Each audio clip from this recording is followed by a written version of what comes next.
శ్రీ రామోజీరావు గారు ఆయన జీవితంలో ఈ కంపెనీలోనే నేను హీరోని అయ్యాను, ఉషాకిరణ్ మూవీస్లోని. అలాగే జీవితంలో కూడా ఎన్నో విషయాల్ని వారు ఒక బిడ్డలాగా వారి దగ్గర కూర్చోబెట్టుకుని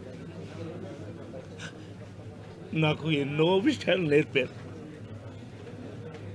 వారు రిపీటెడ్గా అనేక సార్లు చెప్పిన ఒకే మాట,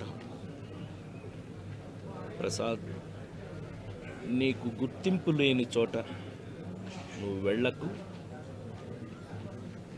నిన్ను ప్రేమించిన చోటకే నువ్వు వెళ్ళు అని ఎక్కువసార్లు చెప్పేవారు.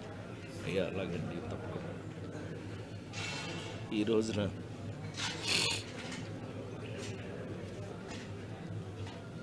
జాతస్యహు మరణం ధ్రువం అని అందరం వెళ్ళిపోవాల్సిన వాళ్ళ పెద్ద ఆయన,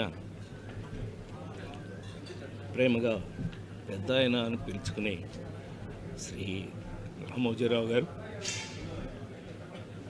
దైవ సన్నిధిలోకి వెళ్ళిన సందర్భంగా వారు నిజంగానే ఒక మాటని మాత్రం మనం గుర్తు చేసుకోవాలి.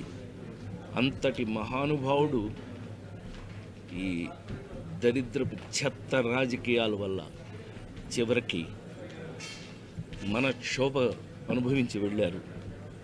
అది భగవంతుడు చూసుకుంటాడు, డెఫినెట్ చూసుకున్నాడు, భగవంతుడు చూసుకున్నాడు. కానీ ఆయన ఆ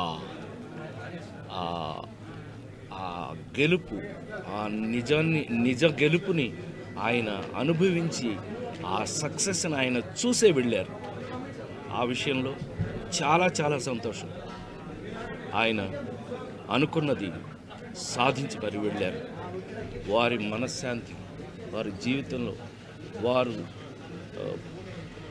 ప్రపంచం బతికున్నంత వరకు కొంతమంది బ్రతుకుంటారు, అందులో శ్రీ రామోజీరావు గారు ఒకరు. అది ఒక చరిత్ర.